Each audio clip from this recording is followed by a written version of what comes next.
All right, welcome everyone. Thank you for coming tonight.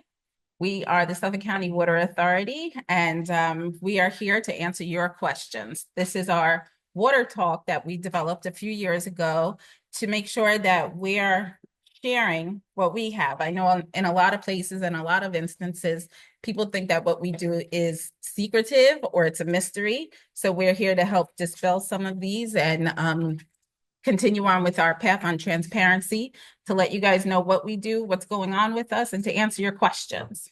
So welcome. My name is Allison. I am an attorney in the legal department at Suffolk County Water Authority. I'm also a Longwood graduate. I grew up here, so that's one of the reasons why I'm here. So hello, class of 94. So I'm getting up there. But we're just here to answer some questions. I have a little presentation coming up, and anything you have, we just ask that you wait till the end. Our panel tonight consists of Caitlin L. She works in the lab and she is the supervising bacteriologist. We have Mr. Tim Kilcommons, who is our chief engineer and director of research and development. And on the end down there, we have Mr. John Marafino, who is our customer growth specialist, and he arranged this night. And this is Dominic from the communications department that worked very hard to put this together. So thank you. Now, before we get started, we have a quick word from our 4th District Assemblywoman, Rebecca Casse. Thank you so much, Allison. Great to see you in every context of incredible community work that you do for us here in Suffolk County and New York State. My name is Rebecca Casse. I'm the Assemblywoman in the 4th District. Reaches all the way from the North Shore, Stony Brook to Port Jefferson, all the way down to Gordon Heights, and small pieces of Selden and Middle Island and Yaphank as well. And everything in between. So I'm so grateful for the work that Suffolk County Water Authority is doing to increase transparency, help communicate with Suffolk County constituents and answer their questions and help our office answer questions about the safety of our water, what they're doing to tackle issues that seem to always be coming new issues to the forefront with contaminants like PFAS, and the dealings of water flowing from brownfields and other issues. So we've met with the Suffolk County Water Authority multiple times already in our first few months in the office. And again, just so grateful for the accessibility of everyone there, as well as efforts like this. So thank you for having us. Thank you for having my staffer Maria there in person. And we're happy to be a partner. Thank you. We can get started. So why water talk? Like I said before, there's a lot of information out there about drinking water quality. It can be confusing. So what we want to do is make sure that you get accurate information. A few years ago, we created this forum and we hold it in all communities from Melville to Montauk. Today, you're going to hear from our on-staff experts about topics that are vital to the protection and preservation of our drinking water supply. For instance, you'll hear about the steps our lab takes to make sure your drinking water is always safe, and that'll be Caitlin. We'll talk about why tap water is always better than bottled water. You'll find out. We'll talk about the local infrastructure that provides your water, how the water gets from the ground to your tap. We'll talk about how we continue to provide high quality water that you can trust. And that's one of our main things is we want to answer your questions so that you understand that your drinking water is safe. And most importantly, we're here to answer the questions that you have. So a little bit more about Suffolk County Water Authority. What we are, our organizational structure is we're an independent public benefit corporation operating under the public authorities law of the state of New York. So essentially what that means is that we operate independent of government in the sense that we're not a branch of government. Suffolk County Water Authority serves approximately 1.2 million Suffolk County residents. It's about 85%, I think, right? About, yeah. Beginning operations in 1951, we operate without taxing power on a not for a profit basis. So all of the money we get is income from our revenue streams, such as providing you water. And Suffolk County Water is one of the largest groundwater suppliers in the country. Again, so what we're not is a branch of Suffolk County government. So even though we have Suffolk County in our name, that's our location, that's our jurisdiction, but it doesn't indicate that we're a branch of Suffolk County government. One important distinction is that our role is not to create or enforce drinking water regulations. We provide the water and we comply. The responsibility of creating and enforcing drinking water regulations is the responsibility of the United States Environmental Protection Agency, the EPA, and the New York State Department of Health. So just a quick little background about where our water comes from and how we're a little bit different. So in many parts of the country, drinking water is sourced from surface water. So on top, things like rivers, lakes, and reservoirs. For example, in New York City, they get most of their water from reservoirs filled from the watersheds of the Hudson Valley and Catskill Mountains. But in Suffolk County, we're different. We get 100% of our water from the sole source aquifer, which is underground. It's composed of three principal individual aquifers: the upper glacial, the Magathie, and the Lloyd. Collectively, they contain approximately 65 trillion gallons of groundwater, and I've heard that's enough water to supply us for about 800 years. Is that accurate?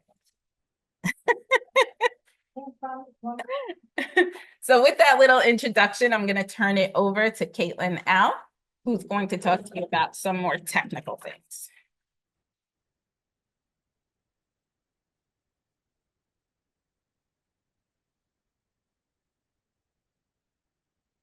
Hi, everyone. So again, my name is Caitlin L. I'm the supervisor of bacteriology and sample collection at our lab.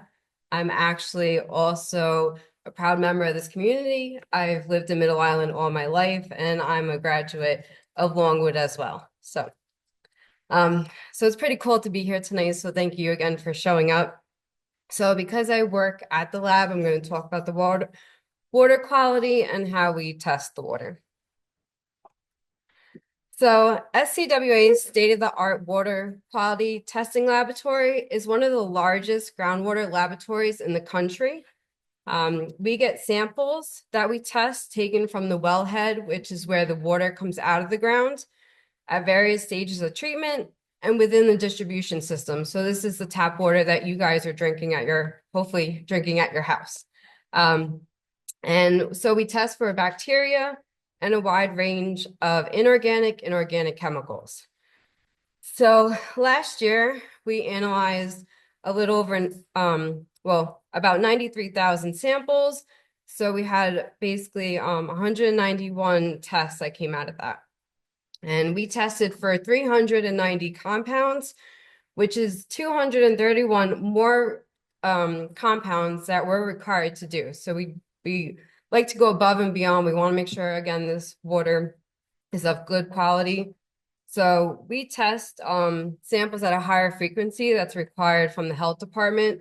So they tell us some compound has to be tested quarterly. We'll do it monthly. So again, we try to go above and beyond to make sure that we're catching if there's any issues or anything like that. So we're always trying to be ahead of the game.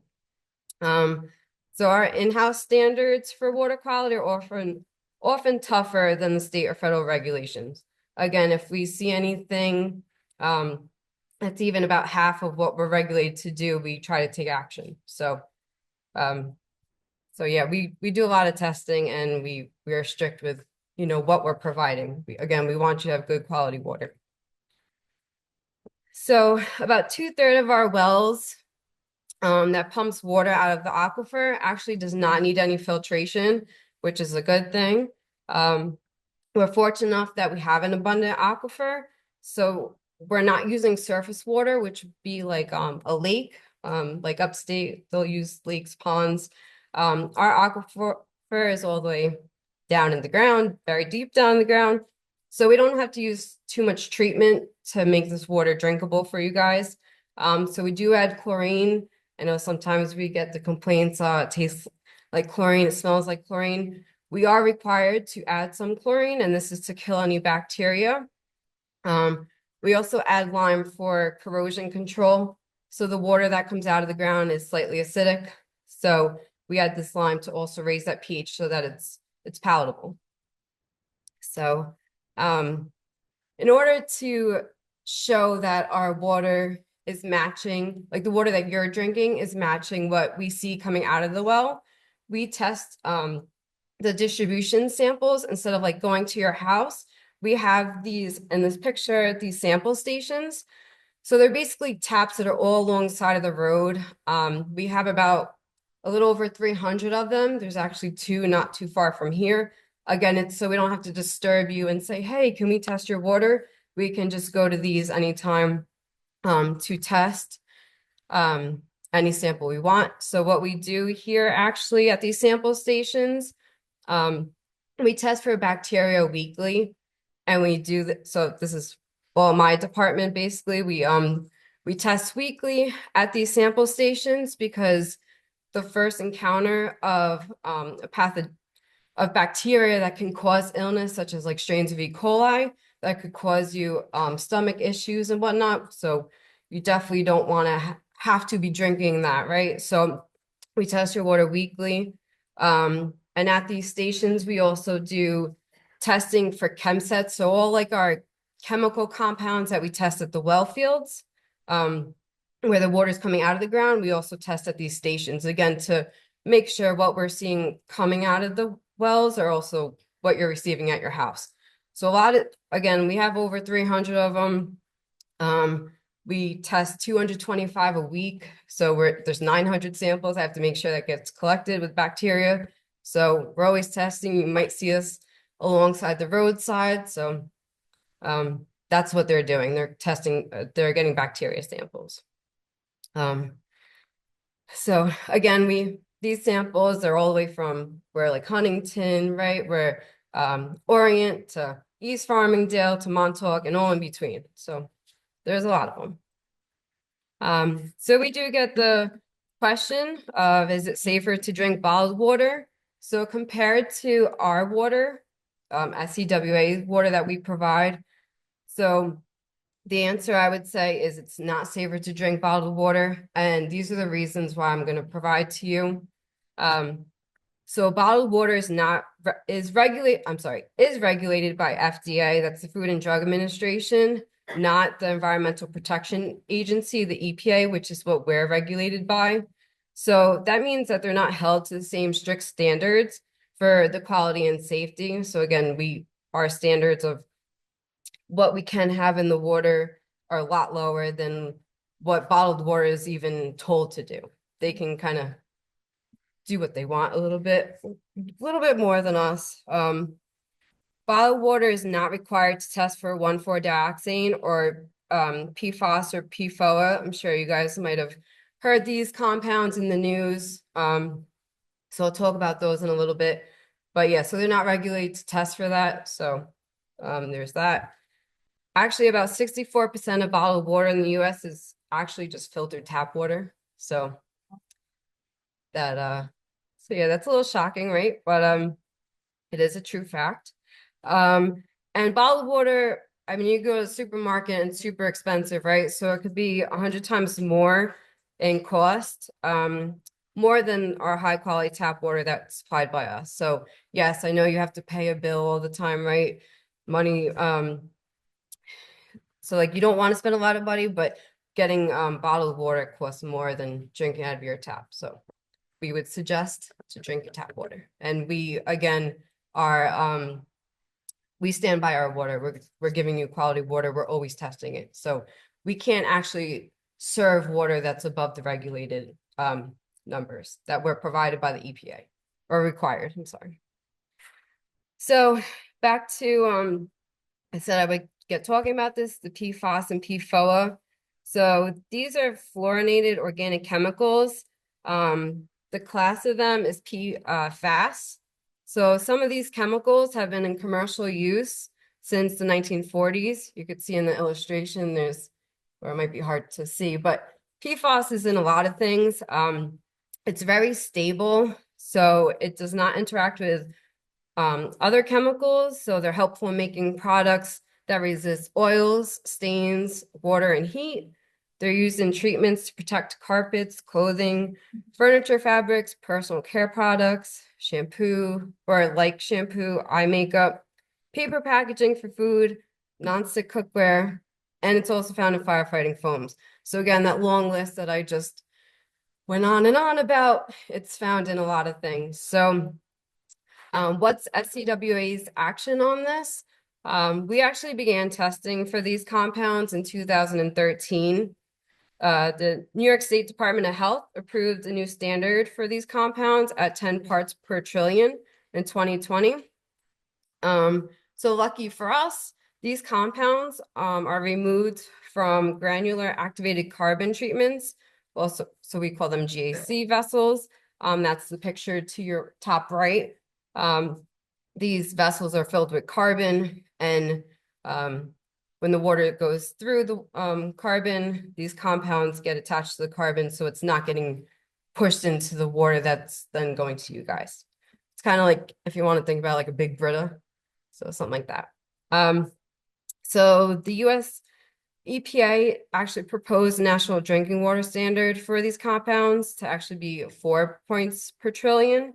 So that's going to be that's probably going to be put into action. So with that, we'll just have to add more GAC treatments, which we're actually in the process of already doing. So out in Mount Sinai, which is not too far from here, we just installed some GACs at those well fields. And we'll continue to do so depending on, what we see in our results of the testing. So 1,4-dioxane is one of the other compounds that I mentioned. So this is a synthetic chemical that's historically used as a stabilizer for industrial solvents, predominantly 1,1,1-trichloroethylene, which was banned in 1990s. It's also used in inks, adhesives, and present in consumer products such as detergents, shampoos, and cosmetics. And it's a byproduct of the manufacturing process of these. So 1,4-dioxane unfortunately cannot be removed from these GAC vessels or the granular activated carbon.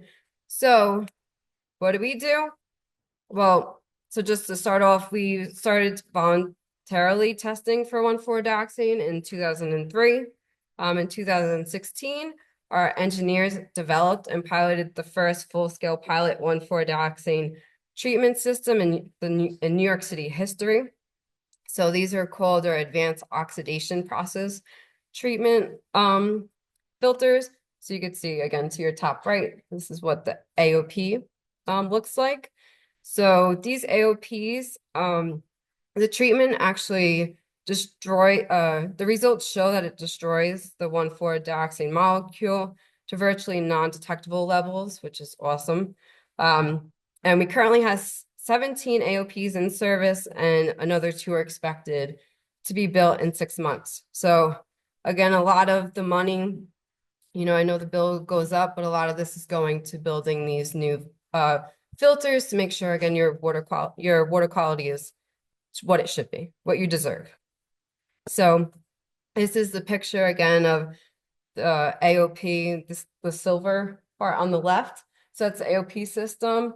There's UV lights in there, and peroxide is added to the water that breaks up the 1,4-dioxane molecule pretty much.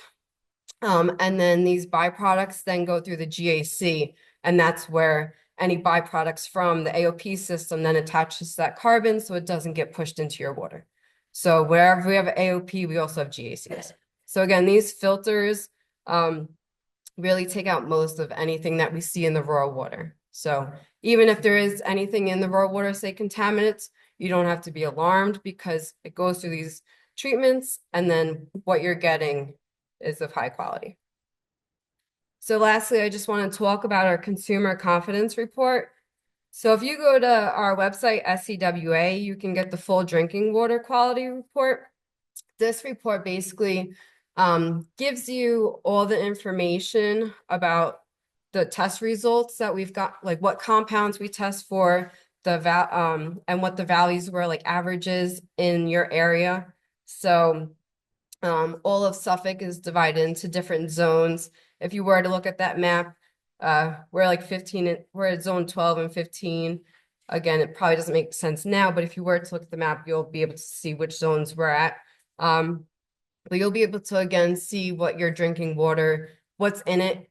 And there's a supplement part of this report that shows the raw water. So you'll be able to see what was initially in the water, right, that came out of the ground, and then what was filtered out. So then what you're actually getting. So you can see that what we say is being done. We are filtering out your water. If you need help interpreting this, you can call that number below.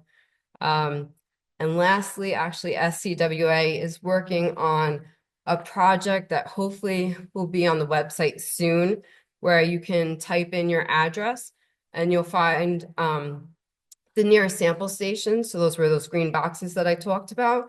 You'll be able to type in your address and you'll be able to see the water quality of the results that we get from those sample stations. So again, since these are all over the place, again, there's not too far from this library, the water quality is more representative or closer representative of what you're actually drinking. The consumer confidence report, it's more of a more generic area. It could be more towns where, again, these sample stations is even closer. It's probably a couple streets away from you.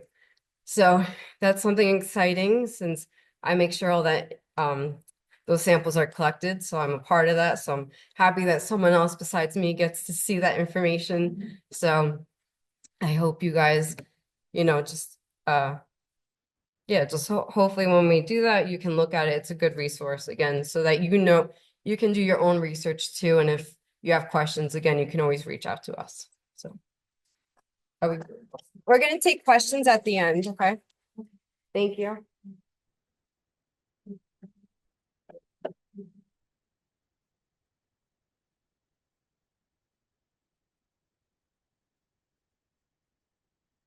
Good evening, everybody. My name is Tim Kilcommons. I'm Chief Engineer for the Water Authority. I've been with the Water Authority for going on 25 years now, the last 12 of which I've been Chief Engineer and Director of R&D, or Research and Development. I hate to break the streak. I did not go to Longwood High School. I wish I did, if that counts.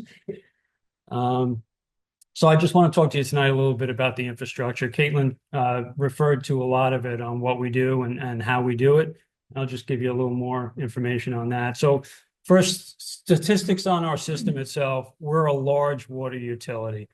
Over 630 or so total wells. Those are spread out amongst about 240 of our pump stations or well fields. We have 68 storage tanks with a combined capacity of just over 71 million gallons. And we, as engineers, we love to use those tanks as a way of kind of going lighter and not stressing the aquifers as much. So especially during periods of high demand in the summer, where everybody has their irrigation going and they're waking up and they're showering and things like that, rather than turn on every pump and be pulling hard on the aquifer and maybe drawing in contaminants, we have these tanks that can provide water instead of turning on a pump or in addition to. So it actually is a way of helping to sustain the aquifer that we need to be able to serve you the water. Average daily pumpage for us is about 210 million gallons per day. Average peak pumpage during those summer months, 470. Our actual peak day is back in 2010, where we did 538 million gallons. In that same month, that was a very hot summer and we were undergoing a drought. So everybody was running every sprinkler all the time. We actually pumped about 13 billion gallons in that 1 month. So very, very heavy.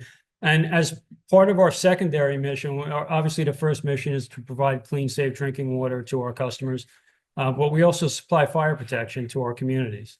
And as part of that, we have over 38,000 fire hydrants in the system. And those hydrants are fed by our water distribution system. That's the piping network that's under the streets that provides water to your homes. We have just under 6,000 miles of pipe that we take care of and we've built over the years. This slide is a good example of what Caitlin was saying before about how spread out we are. So the blue dots there represent our pump stations, and we're everywhere on the North Shore from Cold Spring Harbor out to Orient on the North Fork, and from Amityville on the South Shore out to Montauk. There's the red stars are our manned facilities where we have our crews who are working and maintaining our facilities, as well as our support staff, like the lab and the engineering department that I belong to.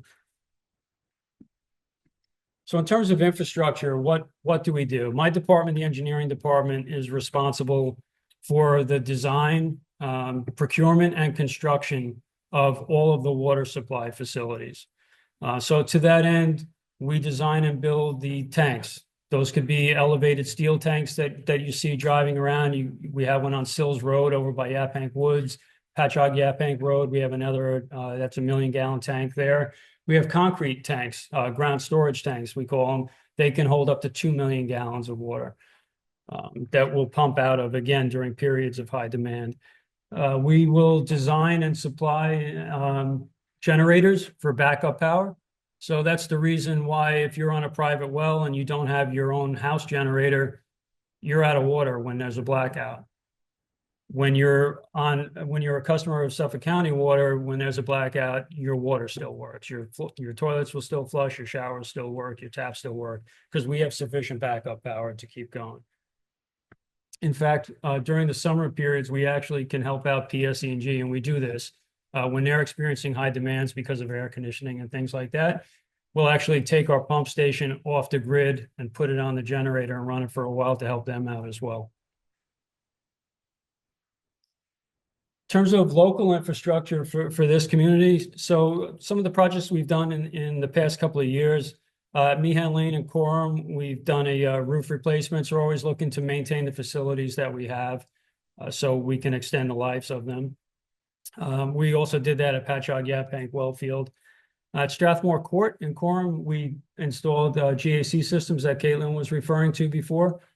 So in the top right of that picture, you see the system there. Each system is comprised of those 2 vessels. Each of those vessels holds 20,000 pounds of carbon. On the research and development side, the engineering department has done a lot of studies on what type of carbon is best suited for which contaminant.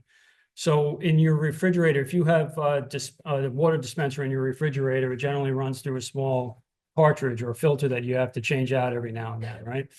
That's usually a coconut carbon, and that's derived from burning the husks of coconut shells. So that actually works very well for us too in a lot of cases, not in the case of PFAS.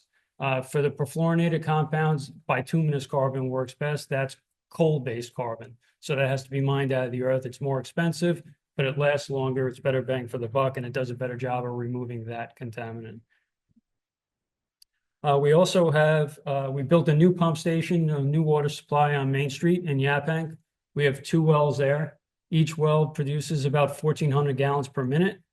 And the water quality is very good there. We don't have to have any treatment other than the chlorine and the lime control that we use for pH buffering. Sills Road in Yaphank Woods, that's actually accessed from William Floyd Parkway. It's near the Walmart and all that new development that's gone up there. So we had a tank there. The tank was built in 1988. That's a 1 million gallon tank as well, elevated tank. But we looked at it, we saw the development coming around, and we looked at drilling a well there, found the water quality to be decent, and so we'll be building a pump station there as well. So on this bigger system, all those sites that you saw, those 240 or so well sites, those are unmanned facilities. We send people to them usually once a day during the summertime, during peak demands, maybe once every other day or so, or every few days in the winter when demand is less. But we still need to be able to keep track of what's happening at these pump stations while we're not there. And we do that through what we call our SCADA system. And SCADA stands for Supervisory Control and Data Acquisition System. And all it is a way for the pump stations to talk to us remotely and that we can talk back to them. And so the Water Authority owns its own system. We don't rely, some water utilities they'll use like Verizon or Cablevision or something to use their lines. We actually have our own radio system. It sends encrypted data packages from the pump stations to a nearby tank. The tanks have antennas up on them because they're nice and high and they can be seen by the radios. And then the tanks bounce it from tank to tank, and we will go all the way from Montauk to Bayshore, and all that information will be transmitted to us, and then we can talk back to it. So it's not just looking at it. We can see when we drill into it. You can see on the two graphics to the right of the photo there, there's little graphics of the pump stations themselves and of tanks. So the tanks have color in them. You can instantly tell what the level of the tank is. You can tell whether a tank is filling or not. We can see if a pump is on or off for our wells. We can turn a pump on and off. So we tell fire departments all the time, if they have an event, our system will react automatically as pressures drop in the system, more wells will turn on. And that's what happens in the summertime once people are putting on more and more demand on the system. But if there's a fire and the fire department calls our SCADA center in Bayshore, we're able to actually start turning pumps on before they start seeing that pressure loss, so they can get as much water as possible, excuse me, on the fire. And then the last thing I want to talk about, since we're just coming out of our busiest season for this, is water main breaks. So we have a frequency of water main breaks that's less than the median for utilities our size throughout the country, so that's great. They occur generally, if you're in the Northeast and you're a water utility, you know that the winter is your busy season. So as temperatures drop, the temperature of the water is getting colder, the temperature of the air is getting colder, and the soil surrounding the pipes, and that results in water main breaks. So that's the vast majority. And we have crews, it's all done in-house. The crews go out, they respond to the breaks at any time of night, they go out and they fix them. How do they happen? Can be a combination of things. It's the temperature, like I said, in the winter time. It can be accidental strikes. A contractor digging doesn't realize the water main is there.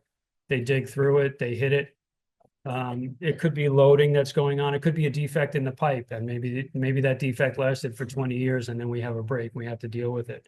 Our main concern when looking at breaks is that we don't lose pressure in the system. So the pumps, like I said before, the pumps will respond to lower pressures. They start pumping to keep the pressure up, and that keeps bacteria and soil out of the pipes so that we don't have to shut the mains down completely. Because sometimes we can fix these by installing clamps around them without disturbing service to you. Other times we have to shut the mains down, cut out a section of pipe, and reinstall it.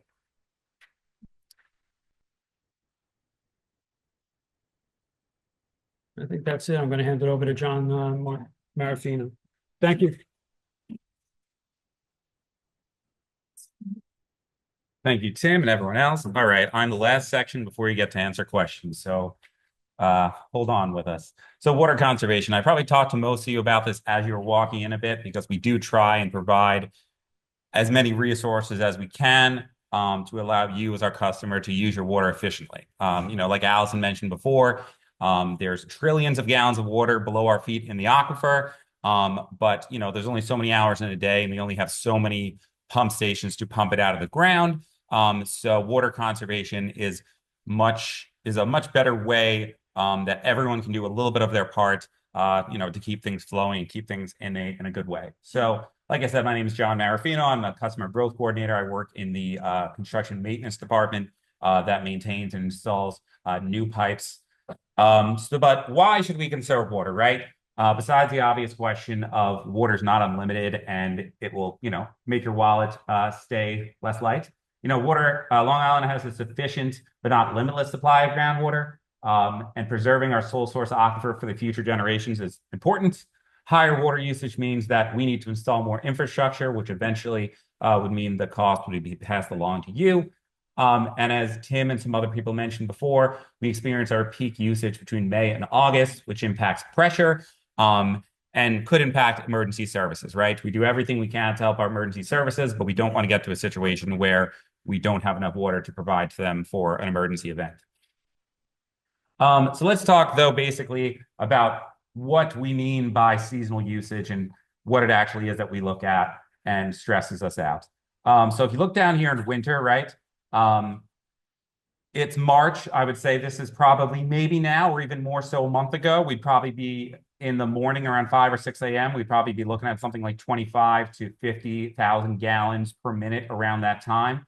In comparison, if we flash forward 3 or 4 months from now, it could be 10 or 20 fold that to 490,000 gallons per minute or more during a summer non-rainy day. Weirdly enough, some people with their controllers will still have their sprinklers running on a rainy day. I'm sure you've seen it sometimes and been frustrated, as have I. So, we're trying to give people the tools to not let that happen, right? So what can we do to fix this?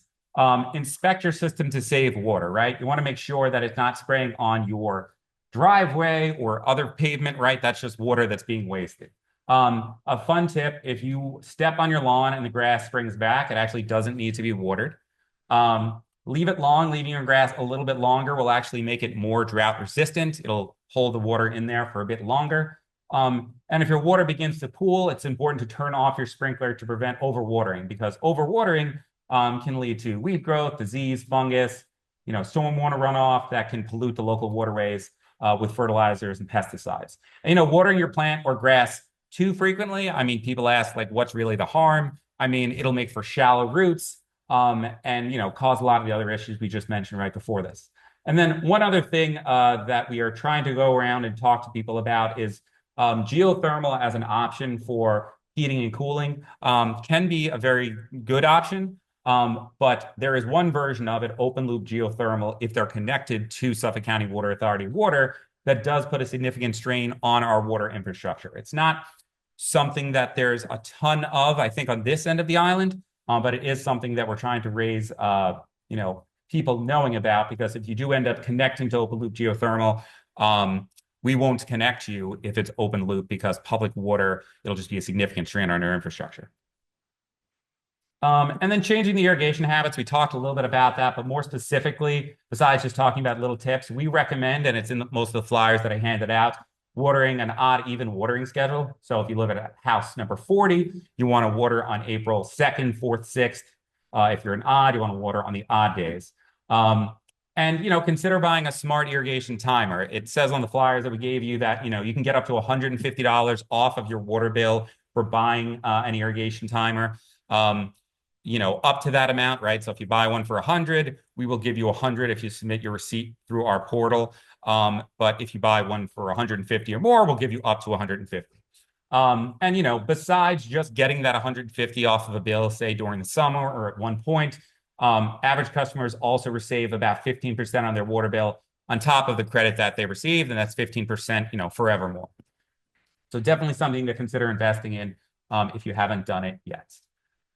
And there's, pictures of those flyers that most of you probably have in your hands talking about all the devices, because besides the irrigation timer, there are rain barrels,